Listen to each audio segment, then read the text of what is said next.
تلولنی وحی چې نه دا وشوله او لولنی وحی حالات هغه تاسو ته ویل شو چې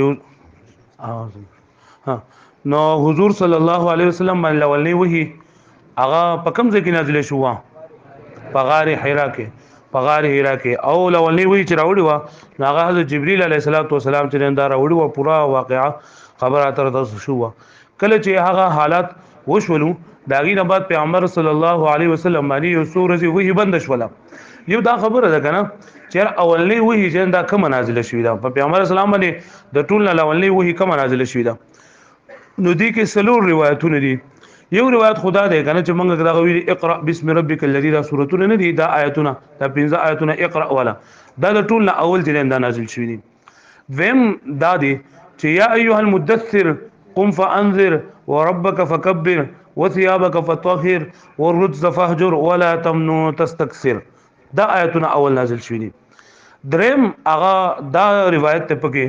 چې سوره زوحا نه سوره زوحا دا اول نازل شوې ده د ټول اول دا نازل شوې ده او سلورم یو قول پکې دا ده چې د ټول اول سوره الفاتحه نازل شوې ده دا اول نه وਹੀ نو پدې کې تطبیق دا ده کنه تطبیق دې ته ویل کېږي چې یو د څه خبره وکړل شي چې باغې خپل ټولو خبرو باندې تل برابر راشي یعنی د دې ټولو خبرو په منځ کې مطابقت راشي نو مطابقت پکې دار چې اول ټول نه مکه په پیغمبر صلی الله علیه وسلم باندې دا اقرا ولایتونه نازل شول د ټول نه اول خدا دې کم چې مخکې اولنی سبق کې ویل شو په 13 سبق کې چې په غار حرا کې پیغمبر صلی الله علیه وسلم موجود او وਹੀ چې نه دا راغله او د هغه وਹੀ نه بعد پیغمبر صلی الله علیه وسلم هغه حالات دا وਹੀ چې نه دا بند شول دا وی یو بیره لکل وشولا او جبرئیل علیہ الصلوۃ والسلام لاړو نو داغي نه بعد پیغمبر صلی الله علیه وسلم حالات ډیر زیات خرابو تاسو ویډیو کنه اب 13 کلاس کې چې پیغمبر صلی الله علیه وسلم باندې یخنی راغله تو پی راغله او پیغمبر علیہ الصلوۃ والسلام باندې ډیر زیات ير راغله او کور ته لاړو په منډه باندې خپل کور والته فرمایل زملونی ما تاسو په کمبل کې پټ کړئ او پیغمبر صلی الله علیه وسلم ډیر زیات یریدو بیا ورته حضرت خدیجه الکبرى رضی الله تعالی عنها هغه ورته بیا تسلی ورکړه چې کلا والله لا يخزيك الله ابدا په خدای رحم الله پاک به تاسو نه اړو خرابای نه ولی انك لا تصل الرحمه وتحمل الكلا وتكسب المعدومه دا ټول ویل شو نو د دې حالات نه بعد د پیغمبر صلی الله علیه وسلم باندې بیر راتله نو جبرئیل علیه السلام یو سورج نه راتلو یو خدا چې د پیغمبر علیه السلام د ځل نه غیر وزي بل چې کله ورقه ابن نوفل پسې تاسو ته تور کلاس کې ویل شو چې کله حضرت خدیجه رضی الله عنها د پیغمبر صلی الله علیه وسلم د حالات ولیدل نو دا خو شو چې دا د دې دنیا خبر نه ده بل ځان خبرې دي نو پیغمبر علیه الصلوۃ والسلام دی بوتلو په ورقه ابن نوفل پسې او ورقه ابن نوفل ورته خبر وکړه چې دا خو د کوم حالات وریدل چې دا خو هغه فرشته د کوم چې مکه په پیغمبرانو باندې حضرت موسی علیه السلام او باغی باندې براتله او تدبر الله پاک پیغمبري ته تعالی الله پاک پیغمبري درکړی دا او هغه خبره ورته وکړه چې رستا بسا علی باغ وکي خاص ز ژوندې وي چې ستاره قوم خلق ته د ستاره زین وي باسي او ما ستا مدد کړو نو دا پیغمبر علیه الصلوۃ والسلام ورته فرمایل چې زما بولی وباسي نه چې نه هر یو کس لا خبره کوي نو داغه خلق داغه خلاف کیږي داغه د علاقه خلق او بتا ته بدا تکلیف ته دا بدر رسي نو چې کله حضرت ورقه ابن نوفل پیغمبر صلی الله علیه وسلم دا خبر وکړي نو پیغمبر اسلام پسله کې دا راغی چې کاش ما دا فرشته بیا ولیدل نو هغه شوق د ملاقات نه چې دا پیدا شي د دې وجنا جبرئیل علیه السلام نه راتلو وਹੀ بند وا او پیغمبر صلی الله علیه وسلم به بار بار اسمان د جندا بکتل اسمان د بکتل نو بیا دویم وਹੀ په دغه مقام نازل شو چې پیغمبر صلی الله علیه وسلم یو پیرا بار وکتل او هغه فرشته کما د جبرئیل علیه السلام چې لیدلو دا د اسمان او زمکه په منځ کې ده او دغه وਹੀ بیا نازل کړل دویم نمبر یا ایها المدثر قم فانذر وربك فكبر اے کوم بلا غستون کیا پاسا قم پاسا فانذر خلق ويروا وربك فكبر د خپل رب لوی بیان کا ولا تمنن تستكثر او تب خلقو باندې باطل مکوا احسان مکوا د پدې لپاره چې خلق به مال ډیر راکې ول ربک فاصبر او خپل رب باندې صبر وکا نو دویم وਹੀ دا نازل شو نو تطبیق دا دی چې لاولنی اقرا سره نبوت میلو شو پیغمبر علی السلام ته په دویم وਹੀ سره پیغمبر علی السلام ته رسالت میلو شو اول نبوت ملاو شو دویم چې دا رسالت ملاو شو لکه اول خو پیغمبر صلی الله علیه وسلم نبی شو او دا پیغمبر صلی الله علیه وسلم دغه وخت پورنه ویلی چې دا اوس ته نبی خدا اوس مخکې نور خلکو ته رسوا دا خبره نه وشي دا د یا ایو المدثر نو رستو چې نبی دا شو یو تطبیق دا دی کی او د سورې زوحا بارے کې کم دغه دي نو دا یو پیرا پیغمبر صلی الله علیه وسلم باندې وਹੀ چې دا رکاو شولې سو ورځ وਹੀ نه راتله نو دا ابو لهب خزوا ام جمیل لاغینو نو اگې پیغمبر علیه الصلاۃ والسلام ته په هغه زمانه کې دې خبره کړو چې و سړی ووري سړی ویریږي چې دا څنګه نو پیغمبر علیه الصلاۃ والسلام ته هغه وی چې نعوذ بالله د پیغمبر د محمد ما ورته پیغمبر نه د محمد شیطان چې نه پرې خودل لري او سیونی خبره ډیر روزو شو چې نه دي ناراضي ا محمد شیطان هغه پرې خودل لري نو دغه آیتونه الله پاک نازل کړل چې وضحى والليل اذا سجى ما ودعك ربك وما قلى چې ستا په زوحا او په دې قسمي په ساق پوخ باندې او پشپ باندې چې ما ودعك ربك وما قلى چې ستا رب ته پرې خودل نه انستانه ناراض شوی مو دا په دې مقابله شو او دا د سورې وی بند شو او بیا په دغه مقابله شو اکم روایتونو کې چې سورې فاتحه د ټول نه اولنې چې دا نازل شوی دا نو دا چې د ټول نه اولنې چې مکمل صورت کم نازل شوی دی ناغه سورۃ الفاتحه ده دا مطلب دینه مکه آیتونه نازلېدل با لکه اقرا بسم ربک الذی آیتونه یا ایها المدثر آیتونه دا نازل شو یا ایها المزمل آیتونه او نون والقلم وما يسرون دا آیتونه نازل شو خو مکمل صورت چې کم په جمع باندې نازل شوی دی نو هغه د سورۃ الفاتحه دیو جن تاسو قرآن مجید نو راواله نو سورۃ الفاتحه ته لول دی اقرا سورۃ 1 نمبر سورۃ لیکل ہے 2 نمبر لیکل نون والقلم ته دریم نمبر چې دا ایو المزمل سلورم یا ایو المدثر او پنځم چې دا سورۃ الفاتحه ده دغه نو دا خبر شو وسه کلا انقطاع الوحی زمانہ وا انقطاع الوحی ورته ملګیږي فتره وحی ورته ملګیږي چې کله اولنی وحی رالاله داغینه بعد سورې چې وحی بند وا دغه انقطاع الوحی زمانہ د پیغمبر صلی الله علیه وسلم باندې ډیر زیات تکلیف دی وا ځکه چې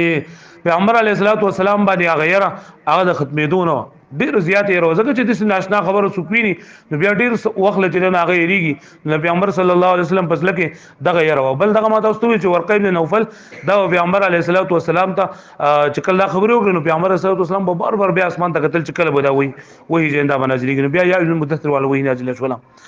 بیا دا خبره ده کنه چې پیغمبر صلی الله علیه وسلم باندې چې وی نازلېدله داغي یو څو قسمونه دا اکثر لکانو ما کوم چې تفسیر کوي تفسیر په شروع کې د وحي اقسام چې دا ویل کېږي هغه تقریبا او اته قسمونه دي نمبر 1 دا دی چې کله پیغمبر علیه الصلاۃ والسلام د نبوت ملاوي دو نو مخکې سبقونو کې ویل شي دي چې پیغمبر علیه الصلاۃ والسلام به رؤیا صالحه یعنی شپږ میاشتې پیغمبر صلی الله علیه وسلم خوبونه بلل شپږ میاشتې پیغمبر علیه الصلاۃ والسلام خوبونه لیدل او په خوب کې به چې سوري د پیغمبر علیه السلام نو سار له باغه رښتیا کېده نو د وحي یو ذریعہ دا و چې پیغمبر علیه الصلاۃ والسلام به خوبونه بلل رښتینی خوبونه بلل اثر چې بشو هغه خوبونه چې دا به رښتیا شول دویم د پیغمبر علیه الصلاۃ والسلام باندې چې با وਹੀ د الله پاک د طرف نه هغه پیغام ته ویل کېږي کوم چې د جبرئیل علیه الصلاۃ والسلام په ذریعہ باندې یا د الله پاک د بل ذریعہ باندې د الله پاک د طرف نه پیغمبر تور کول کېږي هغه پیغام کوم چې د الله پاک د طرف نه خپل بندگانو ته خپل پیغمبرانو ته ورکول کېږي اکثر د فرشتي په ذریعہ سره او کله په نور ذریعو سره همي نو دویم نمبر دی نفس فی الروح نفس فی الروح دې ته ویلېږي چې پیغمبر علیه الصلاۃ والسلام په ځل کې به یو خبر راغله او خدای پاک تیرې هغه شانته وکړه د پیغمبر بډاری د پیغمبر صلی الله علیه وسلم په ځل کې به یو خبر راغله هغه به جو هغه شانته وشو یا یو کار کې پیغمبر علیه الصلاۃ والسلام ته فیصله کول ګرانو چې دا کار وکما کوونه کما څنګه وکما نو هغه د پیغمبر صلی الله علیه وسلم په ځل کې خبر راغله هغه شانته پیغمبر علیه الصلاۃ والسلام وکړه دویم نمبر چې هغه نفس فی الروح دریم نمبر دی په انساني شکل کې به فرشته چرنده براتله مطلب صحابه کرامو کې د یو صحابي په شکل باندې به فرشته راغله خلکو به وی چې دا صحابي راغی چرته هغه به فرشته راغلی و هغه فرشته راغلی و او پیغمبر علیه الصلاۃ والسلام د خبر اوغله عام طور باندې بچ جبرئیل علیه الصلاۃ والسلام چې چا په شکل کې براتلو دا هغه صحابي نوم دی حضرت دحیه الکلبی رضی الله تعالی عنہ دحیه الکلبی په صحابه کرامو کې د ټول نه حسین صحابي او د خاص په اعتبار سره د ټول نه اعلی دهیه الکلبی رضی الله تعالی عنہ عام طور باندې با حضرت جبرئیل علیه السلام د دې په شکل کې براتلو کله کله با د نور صحابه کرام په شکل کې جندا به هم راتلو او دا حالت په پیغمبر علیه السلام باندې د ټولو نه اسانو ځکه چې په دې کې دونه مشقت دا بنو سلورم نمبر پیغمبر صلی الله علیه وسلم باندې با دا وਹੀ نازلېدله د مثل سلسله الجرس لکه څنګه چې ټلې نه ټلې پرې سکولونو کې چې دا ټلې کنه سټکی ټلې یو خپل نو هغه ټلې په شان دی و پیغمبر علیه السلام باندې با आवाज لګیدو لکه څنګه چې با دا ټلې والے کې ټلې مسلسلی بل د هر طرف نه دا आवाज دغه شان دی پیغمبر علیه السلام باندې با دا आवाज راتلو او دا حالت به پیغمبر علیه السلام باندې ډیر زیات ګران بو ځکه پیغمبر صلی الله علیه وسلم به چې چرته هیر نه کما نو چې الله کې به وای نه چې لاله کې پیغمبر اسلام زر زر یادوله با او دا حالت په پیغمبر علیه السلام باندې ګرانو نو الله پاک ایتون نازل کړل لا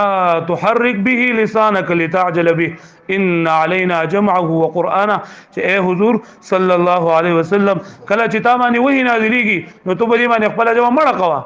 چې ته زر زر دا آیات کې بهشکه په موږ باندې دین نازل ول دي او موږ بتاته دا یادو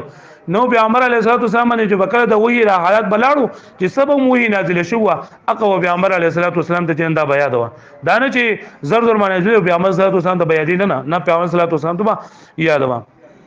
دوی دا پنځم نمبر دا دی چې حضرت جبرئیل علیه السلام په خپل اصلي شکل کې چنده راغله د دنیا ته او دا دو پیری چرنده شوی دا چې پیغمبر علیه السلام جبرئیل علیه السلام په خپل اصلي شکل کې دنیا ته چرنه هغه راغله تشریف راوړ یو خدغه د ابتدایي نبوت په زمانه کې ایو بل حضرت حضور صلی الله علیه وسلم مطالبه کړو چې تاسو ما په خپل اصلي شکل کې ځان وکړئ نو هغه کې پیغمبر علیه السلام راغله دا پینځه دا عام طور باندې دا بیانې بش پغم نمبر دا چې پیغمبر علیه السلام چې کله معراج ته غتو با ان شاء الله چې کله موږ لسم کال ته رسول لسم کال د نبوت ته نو آی کې به دا معراج واقعیا چې نن دا برش نو آی کې په معراج په مقامه حضور صلی الله علیه وسلم د الله پاک سره ډایرکټ چرنده ملاقات کړو او بای باندې دا خدا الله پاک غلیدل خو ناممکن دي او پیغمبر صلی الله علیه وسلم کړي دي کنه دي کړي رؤیت د باري تعالی ممکن دي خو غیر واقع ده علم کې مشهور بحث ده کنه لن ترانی ولکن انظر الى الجبل ناګینه کم کسان چې چیرې دا ممکن دي پیغمبر علیه السلام رؤیت کړي لري خو هغه په دې دنیا کې نه کړي هغه چون کې د اسمان نه لپاسه کړي دي نو بای باندې دلیل څوک نشي نیوي نو پیغمبر علیه السلام د الله پاک سره ډایرکټ او د معراج په مقامه هغه ته وਹੀ نازل شو لکه مونږ چې کم دی کنه مونږ په پنځه موضوع چې کم لازم شي وي پنځه موضوع او دا نور موضوع دي دا خبره کو چې دا نبوت سره دي خدا پنځه موضوع چې کم نازل شوی دي نه دا ډایرکټ الله پاک پیغمبر صلی الله علیه وسلم ته وਹੀ کړی و دا شپږم اوم نمبر دا دی چې د فرشتي دا واسطې نه بغیر الله پاک ډایرکټ پیغمبر اسلام ته حکم وکړي په مینس کې د حجاب په مینس کې لکه قرآن مجید کې څنګه ته وما کان لبشر ان يكلمه الله الا وحيا او من وراء حجاب او يرسل رسولا فيوحي باذنه ما يشاء نو وم سورۃ داره چې پیغمبر علیه الصلوۃ والسلام ادا الله پاک سره خبر وکي خو په مینس کې حجاب وي لکه څنګه چې حضرت موسی علیه الصلوۃ والسلام سره الله پاک خبرې کړې په کوه تور په مقابله دا و چې دغه په دې طریقو باندې پیغمبر علیه الصلوۃ والسلام باندې دا ثابت دي دا من وراء حجاب چې دا په پیغمبر علیه السلام د موسی علیه السلام د لپاره ثابت دي په نص قرآنی سره ها دا دای کی چې کوم دي لن ترانی ولکن انظر الى الجبل فان استقر مكانه فسوف تراني او په پیغمبر علیه السلام لپاره ثابت دي په نص حدیث سره یعنی کوم د معراج دا مقتدا په دې معنی دا پیغمبر علیه السلام لپاره دا ثابت دي او دا حدیثونه دا ثابت دي نو کله چې دویم وਹੀ نازل شولا دا غینه بعد په پیغمبر علیه السلام باندې بیا مسلسل وਹੀ شروع شولا او مسلسل وਹੀ چې نه کنه دا به نازلېدل وا د دې اشکاله کې قران مجید چې دا پوره شوی دی او چې څومره به آیاتونو ته ضرورت نو ادري آیاتونه سلور آیاتونه پنځه آیاتونه لس آیاتونه دا بنازلیدل تیر کلاس کې موږ یو خبره کړو بیا ما یو ملګری د پوس کړو نو هغه ما په ټیم باندې جواب ورکړو خو مې کړه بل چا پسین کینو بیا تاسو ته خبر واضح کوم پروس د تیر سبق کې موږ دا ویډیو کنه چې د قران مجید نزول دوه پیری شوی دی یو داره چې لوح محفوظ د الله پاک په علم کې یو ځګره الته کې د هغه ځنه یو د قران مجید نزول جن دا شوی دی آسمانی دنیا ته. آسمانی دنیا مطلب دا دی چې کم اسمان متخکاری کنه د دې لپاسه د وم اسمان لپاسه بیت الله شریف دی. دا بیت الله شریف چې کم دی کنه د دې په محاذات کې برابرې کې د وم اسمان لپاسه یو خانه کعبه بلدا لکه یو خدای د دنیا خانه کعبه ده، یو هغه دغه د وم اسمان لپاسه هغه ته ویل کېږي بیت المعمور. سره لګي بیت المعمور. دغه بیت المعمور تیرې کنه لکه څنګه چې د دنیا د کعبه چې دا نه د انسانانو د پاره ده، دغه بیت المعمور تیرې کنه د فرشتو د خانه کعبه ده، د فرشتو خانه کعبه ده. او د دینا د ورځې 70,000 فرشتي دا د ورځې نه طواف کوي. او فرشتي د الله پاک په قدرت کې دوه ډېری دي کنه چې یو پیرا یو فرشتہ هغه دغه کی طواف کی د قیامت د ورځې پورې فرشتي بیا بل نمبر نور دي. نو دغه بیت المعمور باندې الله پاک چې نه دا قران مجید نازل کړو په دغه ځای باندې. بیا چې کله نو دا دغه اولنې نزول د قران مجید دی کنه دا شی او انا انزلناه فی ليله القدر شهر رمضان الذي انزل فيه القران انا انزلناه في ليله مباركه. دویم بیا د قران مجید نزول دی نه هغه شوی دی د دغه آسمانی دنیا نه دغه آسمانی دنیا وای او د دغه بیت المعمور نه د پیغمبر علیه الصلاه والسلام په ځل باندې چې الله پاک به ورته وی جبرئیل دا الله پاک د خدای سره مخکې نه پتا و چې دا بدی سي بګيږي دي سي بګيږي. نو ټول قران مجید هغه نازل کړو. نو بیا په جبرئیل علیه الصلاه والسلام باندې بار بار راتلل دا بیا الله پاک ورته فرمایل چې تلاشه 15 آیتونه ویسا لسایتونه ویسا شلایتونه ویسا یو سورۃ ویسا دا به پیغمبر علیه الصلاه والسلام باندې نازل دل. او دا انسان په ذهن کې دا خبروم راځي او کافرانو به دا سوال کوو او الله پاک قرآن مجید کې ذکر کړی دی چې وقال الذين كفروا لولا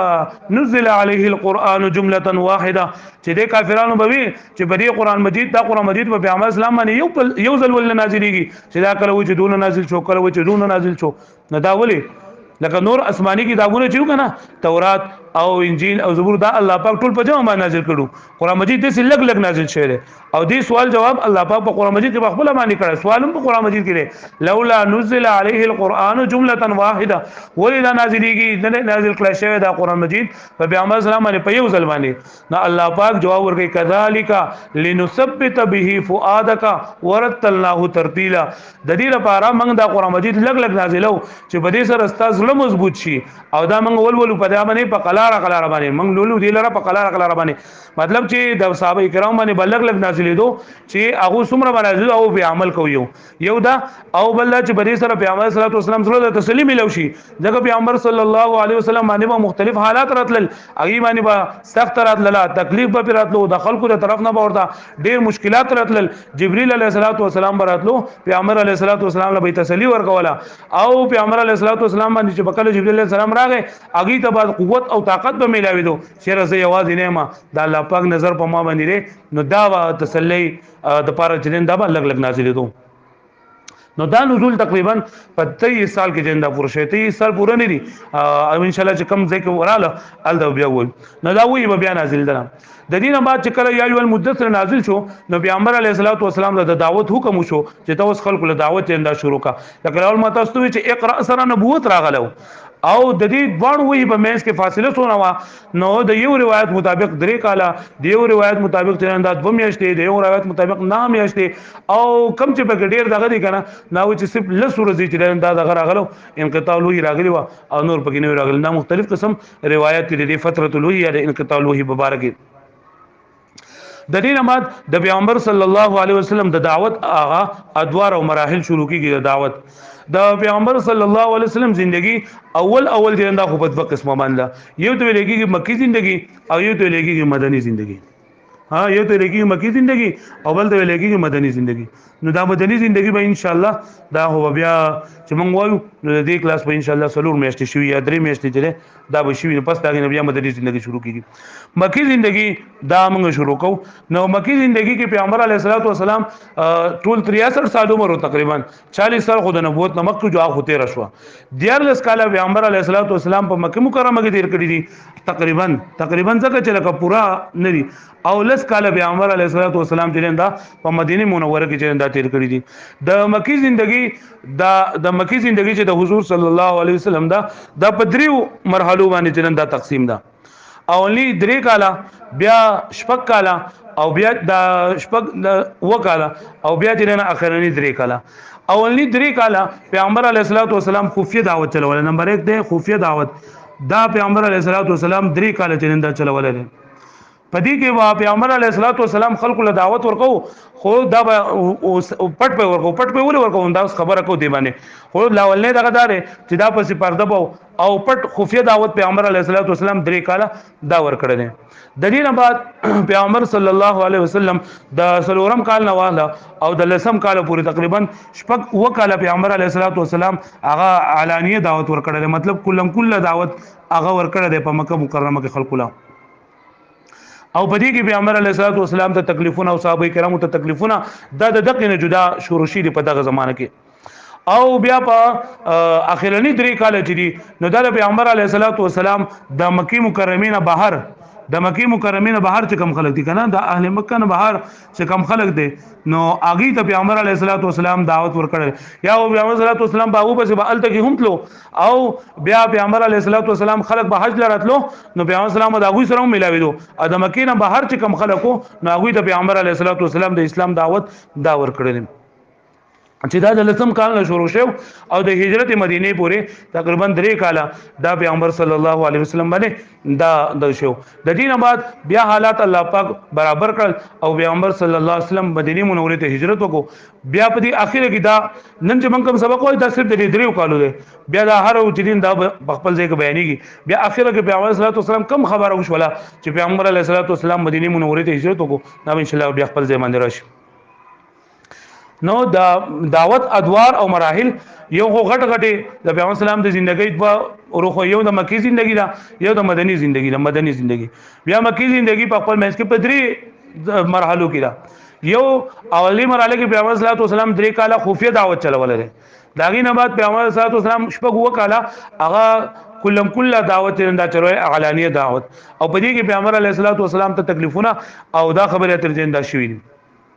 او بیا سلورم د دریم 3 کاله یعنی د لسم کال نه والا او د هجرت پورې پیغمبر صلی د مکی مکرمه چې بهر سونه خلق ته او د مکی مکرمه نه بهر چې کوم علاقې دي کوم قبيلي دي هغه ته پیغمبر علیه الصلاۃ والسلام دعوت د لسم کال نه بعد څنګه شروع کړل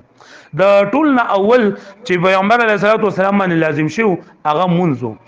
لکه یو خبره تاسو عام طور باندې ورېدلی چې لس کاله پیغمبر علیه الصلاۃ والسلام د کلمې مهنت کړو او خلکو وزلونو باندې الله پاک د یو والی چې دا خبره اتر کړی و دا غینه بعد بیا په لسم کال باندې مونږ فرض شو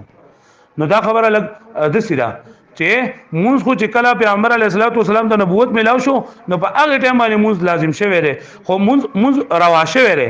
خدا پنځه مونږ نه دي کم چې دا اوس مونږ کو دا په لسم کال باندې چې دا مقرر شوی دي پوه شئ دی باندې لکه اول به پیغمبر علیه الصلاۃ والسلام مونږ بکاو دا اوس آیتونه وایي دا غینه بیا تاسو خبره واضح شي خو دا کم خبره چې مشهوره ده چې لس کال پیغمبر صلی الله علیه وسلم باندې مونږ نه او په صحابه کرام باندې مونږ نه هغه به مونږ کوو خو فرض پینو مونږ کوو خو فرض پینو باقاعده دا کم پنځه مونږونه چې اوس مونږ کوو کنه د معراج په موقع باندې فرض شوی دي اول به هم صحابه کرام منځونه بکول دې ځکه قرآن مجید کې الله پاک فرمایي سبح وسبح بحمد ربك قبل العشي والابكار چې دا الله پاک تسبیح بیانوا مخکې د ماخام نه او مخکې د سحر نه نو د سحر مونږ او د مازیګری مونږ دا پیغمبر علیه الصلاۃ والسلام د اول نو فرض بنو خو الله پاک ورته طریقه خوله ځکه چې کله اولنی وਹੀ چې نن دا نازل شوله نه داغې نه بعد جبرئیل علیه السلام خپل پونده د پزما باندې وهاله داغې نه چینه راوتله چینه ته راوتله جبرئیل علیه السلام او د سوکو او پیغمبر صلی الله علیه وسلم ورته قتل داغې نه بعد پیغمبر علیه السلام شاده ودرېدو او جبرئیل علیه السلام مکه ودرېدو او برکات مونږ وکړو او پیغمبر اسلام دغه اقتدا وکړه کله چې د اودسنا او د مانځنه چې دا فارغ شو د جبرئیل علیه السلام ورته ته په دې طریقه باندې مونږ وکړي پیغمبر اسلام لاړو خپل کور والتای تعلیم ورکو دا د دې لکه رسو وس د حضرت علی رضی الله اسلام راوړل واقعیا کې به تاسو ووري چې مونږ مکه چې دا لازم شو آی کې به دا خبر راشي بل کم آیت الوضو چې دی کنه یا ایه الذین آمنوا اذا قمتم الى الصلاه فاغسلوا وجوهکم وايديکم الى المرافق وامسحوا برؤوسکم وارجلکم الى الكعبین نو دا د سوره مائده آیت ته او سوره مائده په اخرنی سوراتونو کې تقریبا په 112 113 نمبر د نزول په اعتبار سره دی تقریبا ها نو هغه آیت اگر چې د نزول په اعتبار سره مدني دی دغه په اعتبار سره د تلاوت په اعتبار سره مدني دی خو د نزول په اعتبار سره د مخکینه دی مطلب په اعتبار د فرضیت سره دا مکی دی په اعتبار د فرضیت سره مکی دی او په اعتبار د نزول سره د تلاوت په نزول په اعتبار سره دا مدني دی ځکه چې دیاله د 113 112 نمبر باندې نازل شوی نو 112 113 خو اخرنی د پیغمبر صلی الله علیه وسلم اخرنی قالونو نو دینه مکه چې صحابه کرام اوس کړه نه غي څنګه کړه نو تلاوت په اعتبار سره دا مدني دی دا خو په اعتبار د فرضیت سره د آیت الوضو چې د مکی دی پرې باندې پوه شئ تاسو نو چې کله بعثت شو دا غي سره منځ او د سیندا شروع شو خو لکه د سې دغه چې کنه په دې کې ټول علما کرامو اتفاق ته چې د بعثت سره یعنی دغه نمک کې د معراج نمک هم پیغمبر علیه الصلاۃ والسلام بمونځ کوو او دغه ایتونه لکه یو آیت خو ماته سوري سبح بحمد ربک قبل عشی والابکار بل آیت سبح بحمد ربک قبل طلوع الشمس وقبل غروبها مکه د انور دراختونه او مکه د غروب نه دینه نماز ګرموز او بل آیت قرآن مجید کې الله پاک فرمای واقم الصلاه طرفي النهار وزلفا من الليل چې تاسو منځ کوي منځ قائمو په دوه حصو د ورځ کې دا له کو ده مونږ ته کې غلګه ها ما دا وس تاسو ما ویلي دي کنه که است ډیر نو تاسو خوب ډیر درولې ها او دا کې مو کنه دا خو تاسو یاد به تاسو ته پاتې شي کنه چې تاسو وده شئ نو چې وده شئ نو بیا پرشته په خوبونو کې نه ها واقم الصلاه طرفي النهار وزلفا من الليل نو طرفي النهار مطلب دوانه یې د ورځې یو د سحر مال یو د ماځګری او تهجد موږ په پیغمبر صلی الله علیه وسلم باندې دا لازمو دغه ومن الليل فتهجد به نافله لك چې دا صرف ستاره لپاره خاص دي نور لپاره نه نو دا بده خبره کو اتفاق د ټولو علما کرامو او د ټولو خلکو چې د مانځره د معراج نمک کې به پیغمبر صلی الله علیه وسلم کو په اختلاف بده خبره کې چې آیا د معراج نمک کې د پنځه موضوع او کنو نو بده کې دا خبره ده چې نور منځونه به پیغمبر سلام صحابه کرام به کولو خو د پنځه منځونه چې کم لازم شي او فرض شي دي د معراج په مقابله لازم شي ها بل دا خو جو پیغمبر علیه الصلوۃ والسلام باندې مونږ څنګه دا شو کنه چې الله پاک ته پته وا چې پیغمبر علیه الصلوۃ والسلام ته سخت برازي تکلیف برازي او الله پاک فرمایي واستعینوا بالصبر والصلاه یا ایه الذین آمنوا استعینوا بالصبر والصلاه چې تاسو دا صبر په ذریعہ سره امداد حاصلوي د مونږ په ذریعہ سره امداد حاصلوي نو پیغمبر علیه الصلوۃ والسلام ته الله پاک دا مونږ خو چیرته ته سم قسم مشکلات راځي ځکه چې دا دعوت کار دا ډیر زیات ګران کار دی چې کله ته دې خبره کې نو خلک با ستا مخالف کیږي با خلک به ته مختلف قسم خبري بګي څوک به درته څوک به رسول لکه تاسو به واوري د کافرانو خبري کم چې د پیغمبر صلی الله علیه وسلم په باره کې به کولې نو هغه کې په پیغمبر علیه الصلوۃ والسلام د تسلی سامان هغه دا چې پیغمبر صلی الله علیه وسلم موږ وکړو دیو جن پیغمبر علیه الصلوۃ والسلام فرمای وې کم کس چې موږ وکړو کنه او په صحیح طریقې سره موږ وکړو د قسم وګړي زماده قسم چې ما د الله سره خبري وکړي وې د دروغجن نه لري باندې او چې دا مونږ برابرۍ دته به دا محسوسيږي چې رزق خپل خبر الله پاک دې دا کوم چې زموږ په شان دي مونږ خو بیا لکه د فضائل اعمال کې په دې کتابونو کې به تاسو حدیث اوریدلې چې صحابه کرامو ته بسکار وښ شو نو په 2 رکعات باندې به هغه 2 رکعات به وکړل دعا به وکړه خپل مړه سروي چې نندا به راځوندې کول سوالې به راځوندې کولې ها اوس کې سړي زموږ په شان دي ایمانی جو هغه وایي چې رزق 2 رکعاتونو به بسل لکاتو کما خو زما دي دا یو کارو کې هغه نه کوي مولا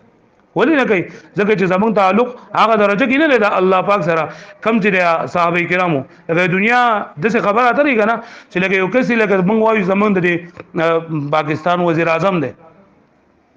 نو هغه ته موږ لس پیرینو شل پیری به موږ لاړ شو او زر به موږ لاړ شو او زمونږ خبره منل څه کوي زموږ سره ملاقات هم ونه کی ځکه زمونږ د سره تعلق نشته خو چې کم دسي غټ خلګي کنه داغي وزیرانی یا داغي تعلقدارانی جو هغه ورته سپ ټلیفون وکي نو تاسو سبي سکار ماري نو تاسو ولکه اوس ته بس لړ شم موټر ټلیفون کړل ناوي چې لکه زه په سل بیرې لاړم زما سره ملاقات ونه کو کار خو کول لا پریدا خو لکه ما سره ملاقات ونه کو او ته وای چې ورشه ټلیفون مرته کړل او لړ شه تعالی بکار وکي ناوي یې ورسته سره تعلق نشته زمو سره تعلق ته مو سره خبر وکړه نو دا شان د صحابه کرامو د الله پاک سره تعلق برابر د الله پاک سره نو چې صرف برکات به وکړل او دعا به وکړل نو خدای پاک وداګي هغه حاجتونه پوره کول زمونږ تعلق د الله پاک سره چونکشته نو کومنګ ډیر رکعاتونه وکړو او ډیر دعاګانې وکړو خو هغه الله پاک نه قبل نو پکار دار چې موږ د الله پاک سره تعلق دې دا مضبوط کو او په ځواني کې څومره سره الله پاک سره تعلق مضبوط او دومره ورسو ته خدای پاک دې دا اسانه و نو الحمدلله الله پاک فضل کړی رحم کړی چې موږ سره سره دینی لاین سره دې دا ټچو چې موږ دا غنیمت وګڼو په خپل باندې موږ د الله پاک سره مکمل او کامل تعلق دې دا پیدا چې کله موږ د الله پاک سره تعلق مضبوط د دنیا دا ټول تعلقات دا موږ ته بیا هیڅ نخکری ہے او که زمونږ د الله پاک د تعلق دی بیا به زمونږ د خلکو نه تمی چیرې پلان کې بداره کې پلان کې بداره کې بیا به زمونږ معاملې ټوله ګډوډ نو لاول درې کال کې پیغمبر علیه الصلاۃ والسلام خفیه دعوت چیندا چلول دي خفیه دعوت چې پیغمبر علیه الصلاۃ والسلام چلو پدې کې راز یو راز خو پدې کې دا وکنه چې پیغمبر علیه الصلاۃ والسلام ته دا خبره بالکل د خلکو ته نه ویوا ځکه چې دا خبره مخکې کلاسونو کې تاسو اورېدلې ده چې په کعبه کې با د ټول لاول هغه عمرو بن لوحی چې کوم کنه هغه یو بوت راوړو هوبل بوت راوړو او بیا دغه نه بعد نور بوتان چې انده راوړل او صرف په بیت الله شریف کې 360 بوتان چې انده وپراتو 360 بوتان دا پراتو چې هغه با دا کول با هغه به هغه عبادت وکاو د دین علاوه نور هم ډیر شو خو 360 صرف په بیت الله شریف کو نو دا غو دومره د بوتانو سره د بوت پرستی کې او په شرکیه افعالو کې او په شرکیه عقایدو کې هغه دومره مضبوطو نو هغه ته ډایرکټ د سي خبره کول کله کول دا پیغمبر علیه الصلاۃ والسلام به هغه هم دشمن شو او چې کم کسانو ایمان اورا هغه به ژوندیم نو پرې خو دې مړ کړی وي ځکه چې په دې خفیه دعوت کې هغه ته چې کله به خبر وروخ کار کوله ان شاء الله آینده سبق به بیا راشي چې صحابه کرامو ته دین د خاطر څومره تکلیفونه ملو شي نه بیا راشي خو اوله کې پیغمبر علیه الصلاۃ والسلام د دې ودینه چې دا خلک دین دا ټول د بت پرسته عادت ته او ټول د شرک عادت ته نو پیغمبر علیه الصلاۃ والسلام هغه د خبره کوله خو په حکمت سره بل د داعی د پاره دا پکار د داعی چې کم کس دعوت ورګي د نیکی طرف ترابري خلک نو اغلا د دعوت چې دا لچکدار پکار دی لچکدار دا مطلب کنه چې لکه دی با خپل خلکو د ګوري چې زما مقابل کم خلک دی د مقابل چې کم خلک دی باغوي ته داغوي په ترس کې خبره کوي داغوي په انداز کې خبره کوي کوم یو قسم خبره ذکرې دا او دغه خبره موږ سکول والا ته هم کو دغه خبره موږ کالج والا ته هم کو دغه خبره موږ یونیورسيټي والا ته هم کو دغه خبره موږ مدرسې والا ته هم کو او دغه خبره موږ عالم ته هم کو او دغه د پټي ذمہ زمیدار دی هغه ته هم کو نو لکه بیا به زموږ په دعوت کې اثر نه نو دعوت کې چې اثر پیدا کیږي نو هغه دا چې ته آی کسته داغه د حالات ته بګوري داغه نه بعد به چې کله حالات ته وګوري چې د توس دا موقع پکار د بدی موقع کې دا خبره پکار ده ستاسو دعوت معلوم موثري نو دغه شی پیغمبر علیه الصلاۃ والسلام هغه خپل زماني حالات ته وکتل او په دغه ټیم کې د پیغمبر صلی الله علیه وسلم دا مدبرانه سوچو او د پیغمبر سم د سوله کده چې د حکمت او د تدبیر امامي او پیغمبر صلی الله علیه وسلم په تدبیر سره دا او په حکمت سره خلکو ته دعوت شروع کو د ټول نه اول پیغمبر علیه الصلاۃ والسلام هغه خلکو ته دعوت شروع کو کم خلک چې د پیغمبر علیه الصلاۃ والسلام منډیر زیات خفه کېدل او د کم د پیغمبر علیه الصلاۃ والسلام سره ذهني لگاو او د پیغمبر علیه الصلاۃ والسلام سره د نبوت نه مخکې مینا وا د پیغمبر علیه الصلاۃ والسلام سره د نبوت نه مخکې مینا وا او د پیغمبر صلی الله علیه وسلم د پته وځي زه هر څه هم دوه بمني ها لاول پیغمبر علیه الصلاۃ والسلام دا وی سره خبره شروع کړه او دی کې موږ ته دا تعلیم دی لکه ګوره دا خبر زین کې یاد ساتي کنه چې څومره خبرې کیږي کنه نو دا د پیغمبر صلی الله علیه وسلم سیرت مبارک ته نو دا خود دې لپاره ویلېږي چې موږ ته په دې ژوندۍ کې د دې نه څه تعلیم دی نو په دې خبرو کې تاسو سوچ کوئ چې دا خبره وکړه نو په دې کې موږ نن سبا زمانه کې دا موږ فټ کو څنګه به فټ کو په دې کې د دې سره زموږ څه تعلیم دی یو دا چې اوس کله پیغمبر علیه الصلاۃ والسلام خلکو ته دعوت شروع کړي نو اول خپل هم ذهن ملګری هم خیال ملګری چې نه دا ګوري ځکه چې ابو باندې به دا خبره ډایرکټ لګي چې پیغمبر علیه الصلاۃ والسلام سره اولنی ملګری چې دا برابر وي او د قوت او طاقت د اولنی جماعتونو د اولنی ملګرو سره شي نو بیا به د ملګری کې او نور خلکو ته بداوت رسي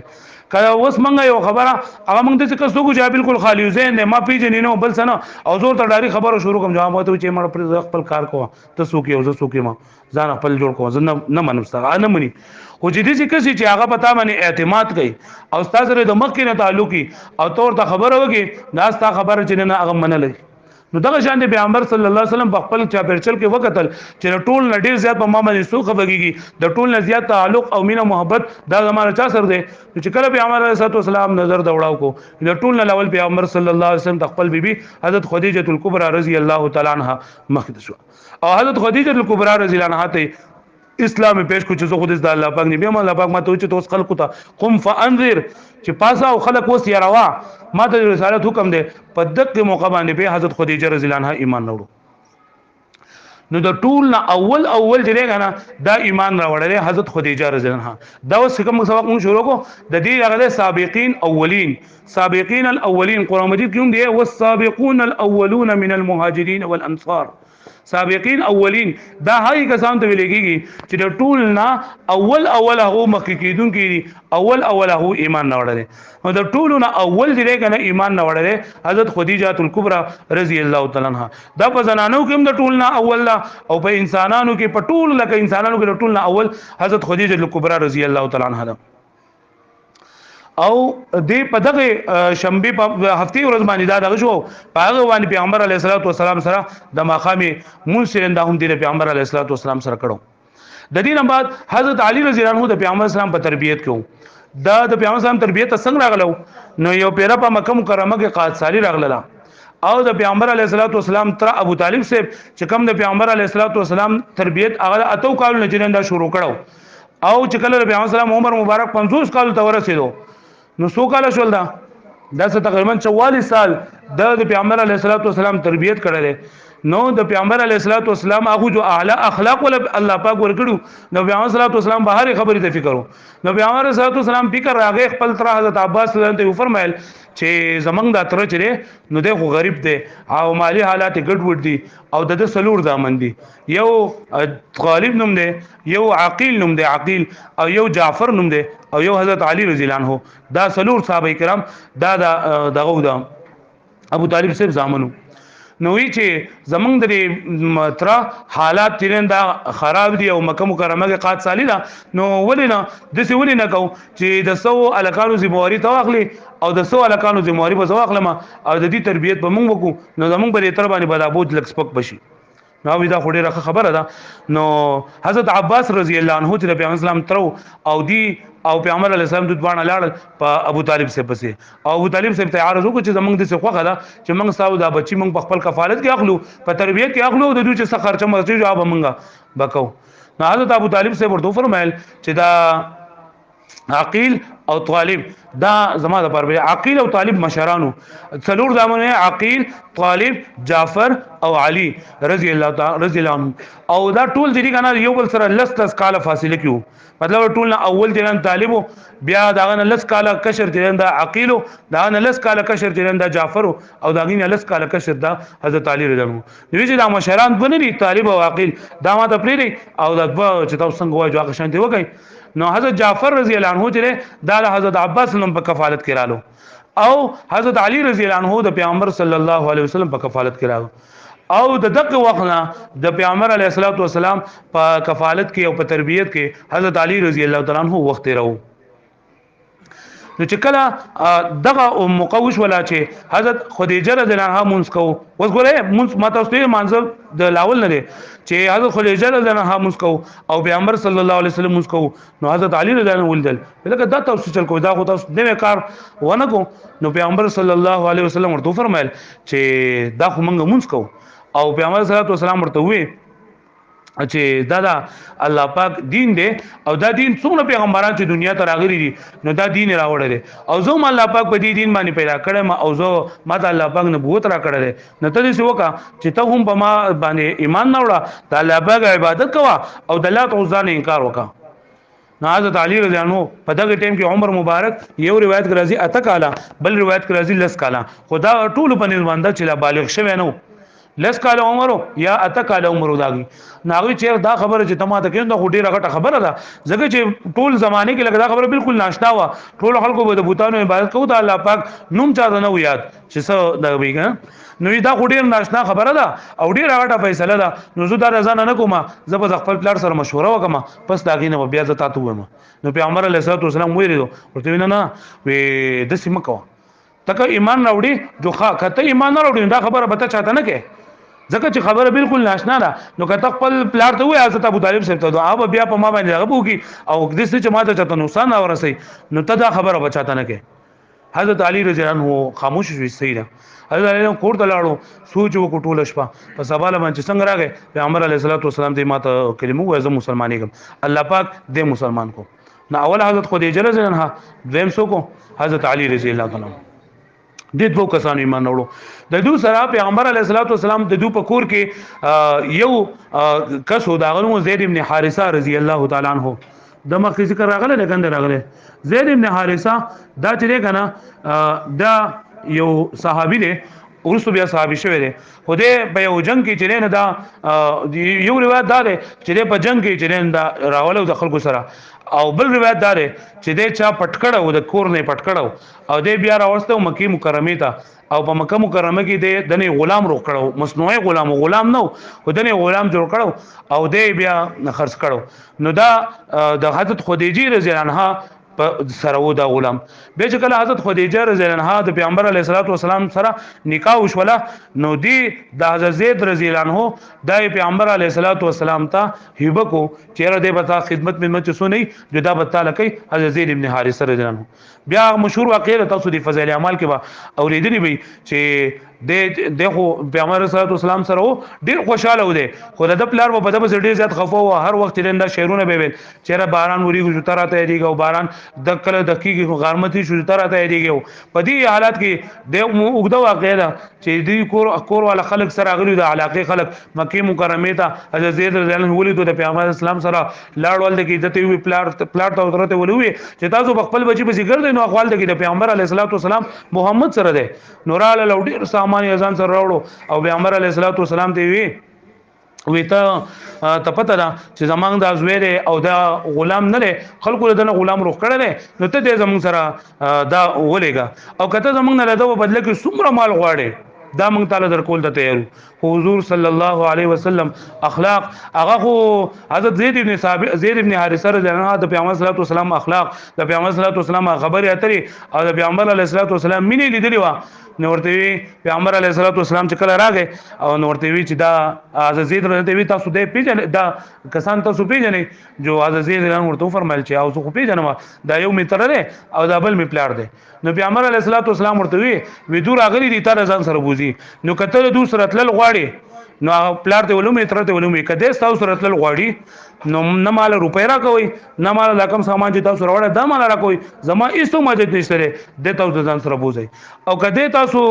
سره تل نه غواړي نو زه د مجبور کول نه شم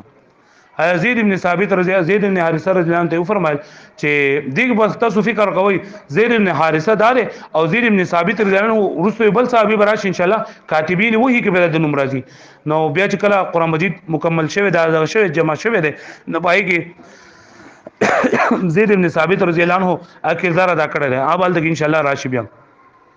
نو زید ابن حارثه رضی الله تعالی عنہ اته وی ته پیژنې او زه پیژن دا یو پلار دی بل میتر دی پیغمبر علیه الصلاۃ والسلام ورته کته دوسر رضی جلاټ سره دوی اسم نه غواړم خو هغه پیغمبر علیه الصلاۃ والسلام ته چې نازه خونه زما دې کله تر پلار او تر ورته وی چیرته لاړ شته غلامۍ لا ترجیح ورکې په ازادۍ باندې چې دا ګوره ازادي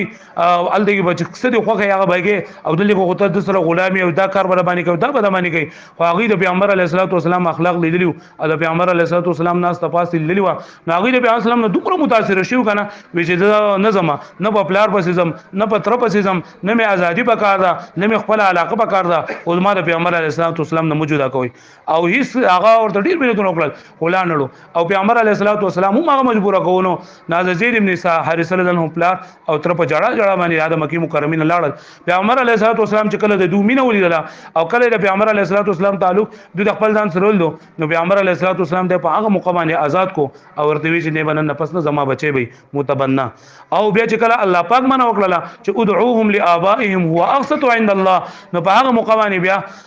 د زید رضی الله دا یو صحابي دی زید رضی الله چې د نوم په قران مجید کې راغلی نو د صحابه کرامو تذکرہ بغشته او د بل صحابینو بغنيشته فلما قضى زيد منها وطرا زوجناك ان شاء الله ازواج مطهرات کې با د تفصیل نور راشد دي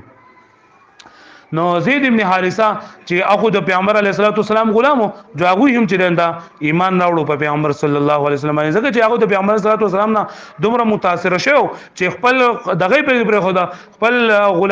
ازادي پر خدا خپل پلار پر خدا خپل ترې پر خدا نو هغه به ایمان څنګه نه راوړو نو ایمان راوړو خو بیا دا کسان چې کوم دي کنه لکه حضرت زید ابن حارثه رضی الله عنه حضرت علی رضی الله عنه او حضرت خدیجه رضی الله عنها د کور کسانو او د کور کسانو ته خبره منل اسانه ځکه چې خزه کله خاون خبره نه مني نو چا خبره مني هغه خو اسانه او د تعلیم نبی محمد صلی الله علیه وسلم په تربیت کې نو دا ماغه ته هم اسانه و دغه چې دا ټول تربیت کې دی نو دی چیرې دا اوس ماته خبره کوي خو خامخا زه به منم که خدای او کبه ده خو منم با او دغه شان دی زید ابن حارثه د پیغمبر صلی الله علیه وسلم غلام او احسان به کړو نو دې کړه خبره خدای کنه د خو جو ته به و منم ایمان به پیروړم نو دوی چې یو غسل نه باونو او بیا د دینه با چې نه حضرت ابوبکر رضی الله عنه چې اسلام راوړو حضرت ابوبکر اسلام رضی الله تعالی عنہ هغه چې اسلام راوړو نو د اسلام راوړو مکه هغه خوب ولیدو او خوب ولیدو چې ما په خوب کې دا ولدل یو دغه د سپوږمۍ دا هغه سپوږمۍ ولدل چې هغه سپوږمۍ دا ټوکړي ټوکړي شوی دا سپوږمۍ ټوکړي ټوکړي شوی دا او بیا هغه سپوږمۍ چې یو ته تللی بل ته تللی بل ته تللی او بیا دغه سپوږمۍ چې دا را یو ځای شوی دا را یو ځای شوی دا مخکې چې څنګه اقا شان دروغه شوی دا او اقا د سپوږمۍ چې دا حضرت ابوبکر رضی الله عنه په لمنه کې چې دا لګیدل دا خوب دولو نو په هغه زمانه کې کاهنان هغه دای چې مخلکو ته خبره کوي چې یو خبره بګری شي او شل بګی دروږي چې دا بګی دا بګی دا بګی نو دې لاړ و هغه ته نو دا خو بیان کو چې ماته خوب لیدل نو هغه کاین ورته وی چې را پزماکه کې یو پیغمبر چیندار روان دي چې الله پاک با یو پیغمبر چیندا براولي با او تب دا پیغمبر خاص سره وي او په مخکې کتابونو کې خو سنه تذکرہ د پیغمبر صلی الله علیه وسلم اوریدل و حضرت ابوبکر هم خوشاله شو خو پته ورته نو چې پیغمبر برازي او څنګه برازي نو دا خوب دل دلو دی او پیرا ناسو د یو صحابه ورسو صحابه شو باغ زمانه کې صحابینو حکیم ابن حزام رضی الله تعالی عنہ حکیم ابن حزام دا د حضرت خدیجه رضی الله تعالی عنها ورارو حضرت خدیجه دانو ورارو لکه د حضرت خدیجه د پلار نومو خویلد او دا د خوید او دغه سن ورته وي د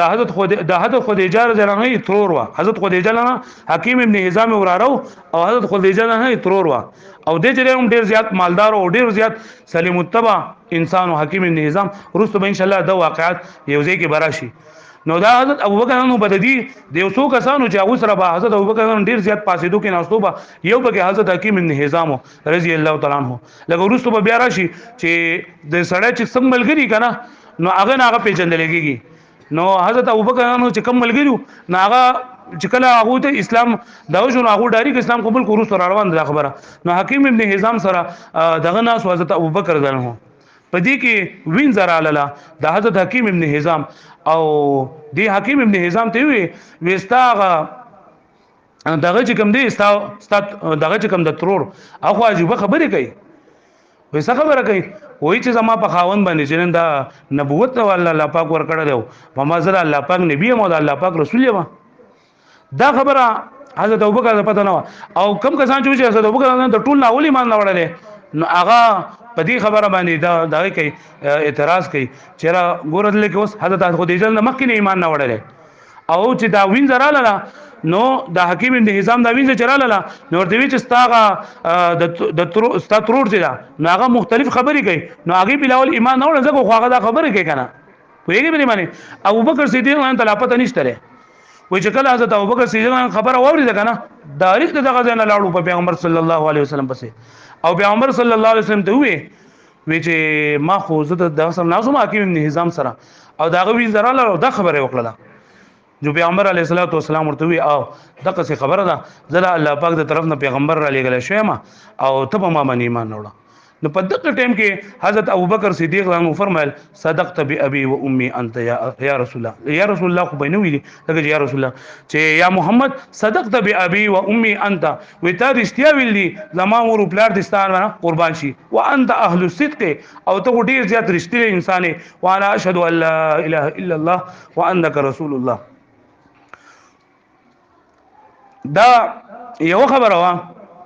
او سب دغه یوې خبر د ودینه حضرت ابوبکر صدیق رضی الله عنه چې دا ایمان نه وړو او د دې د ودینه د تنوم د صدیق ته دا ورکړل شوی ځکه چې پیغمبر علیه الصلاۃ والسلام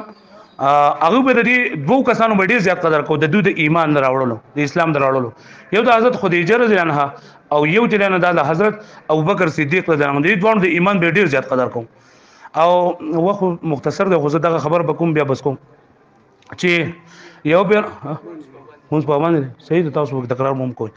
پیغمبر علیه الصلاۃ والسلام بیبي وا حضرت عائشه رضی الله تعالی عنها مکه کې درس کوم کې ما دا خبره کړي چې اگې ته پیغمبر علیه الصلاۃ والسلام به بار بار خبرې کولې د حضرت خدیجه او صاحب په بیانول چې هغه دسی ودسی وا کله چې هغه وفات هم شو نو پیغمبر علیه الصلاۃ والسلام به تصاروی ذبح کو نو هغه نه به غوخه جندا به د خپل او د حضرت خدیجه له چې کم ورونه خويندې یا د هغه چې نور ملګری وو هغه له پیغمبر علیه الصلاۃ والسلام دا وکړه غوخه لګله او هغه سره به ډیر زیات مینه کوله چې پته پورته چې دا د حضرت خدیجه له ملګری دا نو پیغمبر صلی الله علیه وسلم ورته ډیر زیات خوشاله دو ورده نو حضرت عائشہ له فرمایل چې تعالی خو الله پاک داګي نور سټی بیا یې درکړي دي او ته دغه بوډۍ ذکر چې دا په مخه کې ها نو هغه ورته وی پیغمبر علیه الصلوۃ والسلام ورته فرمایل چې زب څنګه داګي ذکر نه کوم چې کله ټول خلکو زما تکذیب کو او خلکو ما ته چې دا خبره کې دا ناشنا خبره ده د ټول نه اول مال حضرت خدیجه ان تسلی کړی دا او ټول نه اولی به ما باندې ایمان نه وړي زب څنګه داګي فکر نه کوم او د حضرت ابوبکر صدیق رحمه مبارک او یو پیرا په یو معاملې کې د حضرت ابوبکر صدیق رضی الله عنه د حضرت عمر رضی الله عنه څخه خبرې اترې واوړې دي او قریب وجدو دیوبل سره جنگ کړو تلخ کلامي ډیر وشوله پدې کې پیغمبر صلی الله علیه وسلم چې نه دار وته او حضرت عمر ته فرمایل چې اے عمره ته د خیال نه ساتي زماده پر د خیال نشي ساتلې ځکه دا خو هغه سړی دی وای چې کله ما کله نبوت پیش کو نو ما به خلکو دوی چې رضا الله پاک نبی ما نو خلکو په زمانه لکه جچک به محسوسو څوک په زمانه ریدل چا ماته چې ته دروغجنې چا ماته چې ته ناشنا خبره کوي ته یو خبره کوي بل خبره به ماته کوله خو چې کله په دې سړی باندې ما ایمان پیش کو او ما ته چې زه الله رسول ما وای دا زمانه ته پوسو مونږ کو چې الله دا رسول څه ته وای خو ما دوی چې بس صدق تر ابي و امي انت یا رسول الله چې زما مور او پلار دي ستاسو قرباني تاریخ ویلي نو دا زما هغه صحابي دي نو تا دومره فکر ونه کو د په بار کې زما دونه خیال ونه ساتو چې دا زما دونه عزت کړل زما خبره من الله نو تعالی په کار دي چې د سره جنگ نه کوي دا دومره توبه واسلو د دې معافي وغوښتله نو دا پیغمبر علیه الصلوۃ والسلام د ټول ناول دی ایمان اور بل دا کنه چې ما دا خبر وکړم کې چې دا نور کسان چې کوم حضرت خدای جان د پیغمبر اسلام بیبي وا حضرت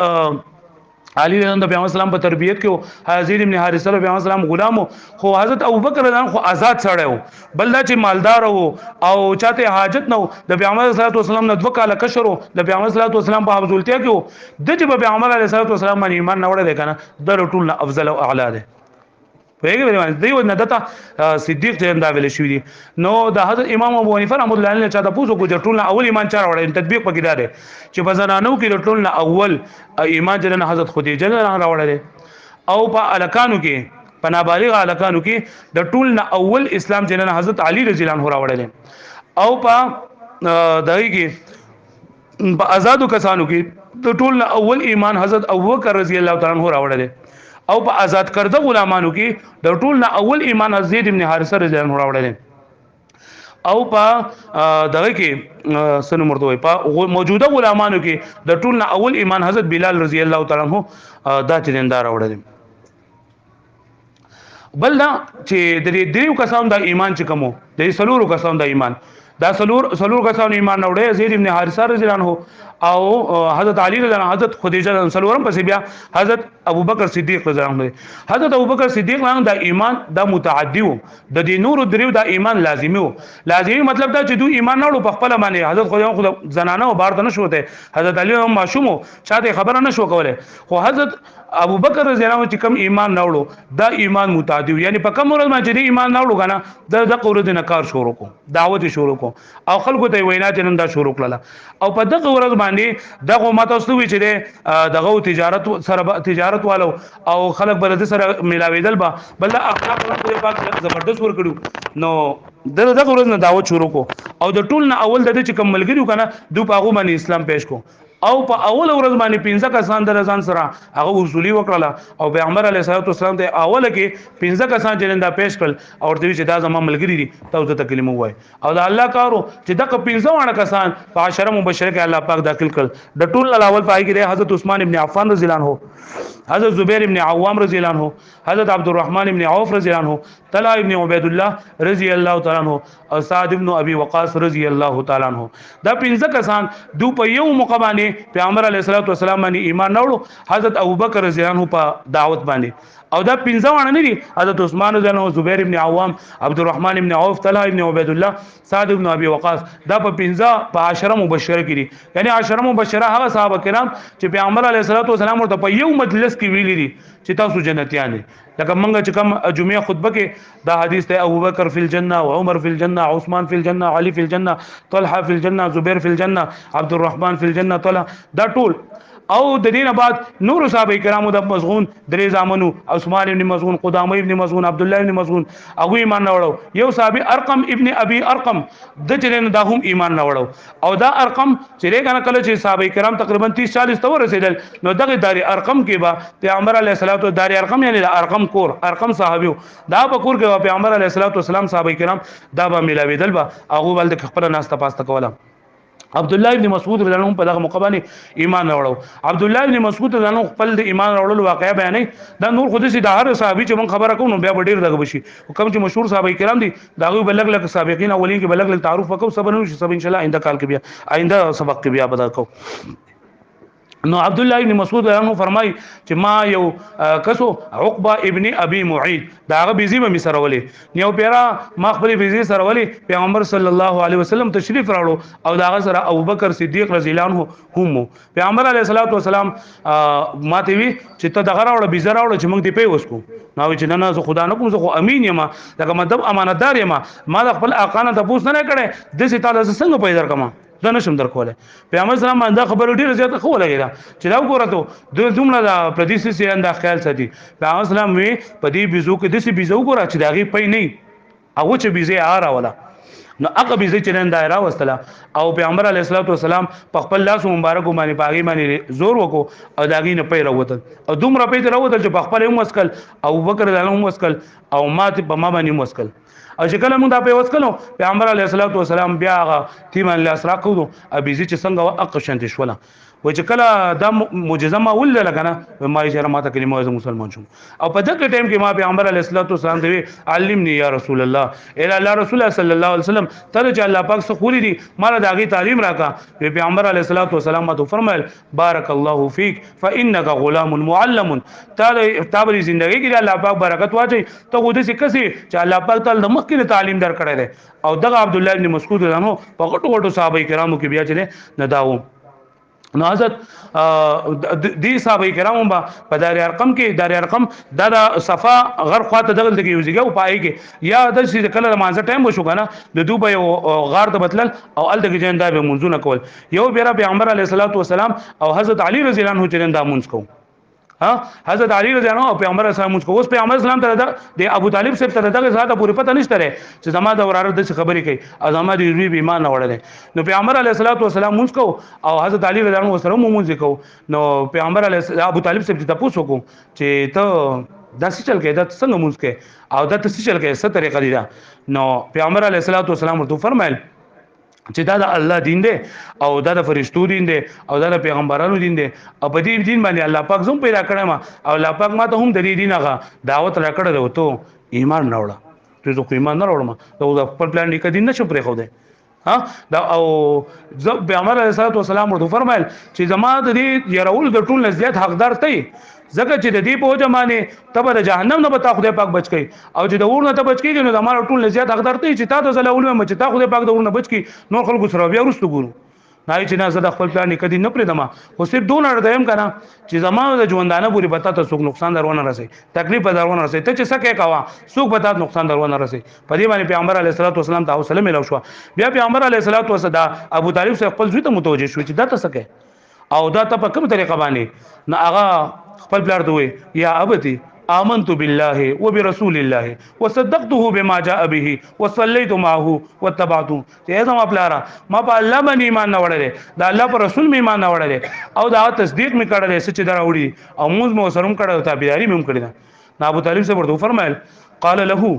انه لم يدلك الا خير فالزمه چې زما بچیا دا ستاره ترز وی چې دی کنه دا ستاره ترز دی پتا ته غلطه خبره نه کوي دی پتا ته همیشه د پاره خیر خبره کوي ځکه دی ډیر دی سړی د سره ډایرک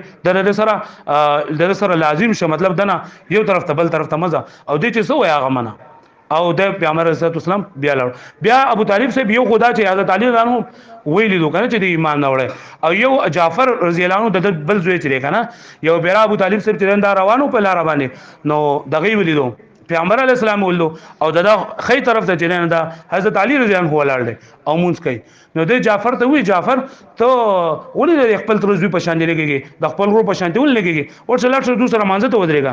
او ایمان چلن دا قبول کا نو ابو طالب سے پل زوی جعفر ته وی چې دا شه د سره موږ وکاو د سره ګس طرف ته چنه دا ودرېګا خو الله پاک انک لا تهدی من احببت ولكن الله يهدي من يشاء پیغمبر سلام دې زړه وختله چې ما خپل تر ته دا خبر وکړله زما تر خبر ومنله لیکن الله پاک په داغه هدایت نو وختله نو باوجود د دې چې پیغمبر علیه السلام سره دونه مینا وا د پیغمبر علیه کله د ژوندې وکنه ورستو برا عام الحزن کې چې په کم کال باندې ابو طالب سے وفات شوه دی پیغمبر علیه السلام کال د عام الحزن چیرنده ویلي چې دا غم کال دی ځکه چې پیغمبر علیه د ژوندې او پیغمبر علیه السلام ته د سي په آزاد باندې تکلیف چیرنده نشو رسوله او هدایت د الله پاک په لاس کې نه الله پاک د هدایت نه نصیب کړي او نور څومره چې تکلیف بار راتلو په پیغمبر اسلام باندې حضرت ابو طالب سے د بسره زغمو به نور ان شاء الله د نور صحابه کرام بارک لګ خبرې دي دا او ان شاء الله کله دعوت چې پیغمبر صلی الله علیه وسلم شروع کړ اوبه آینده کلاس کوو یو دوه درې عرض دي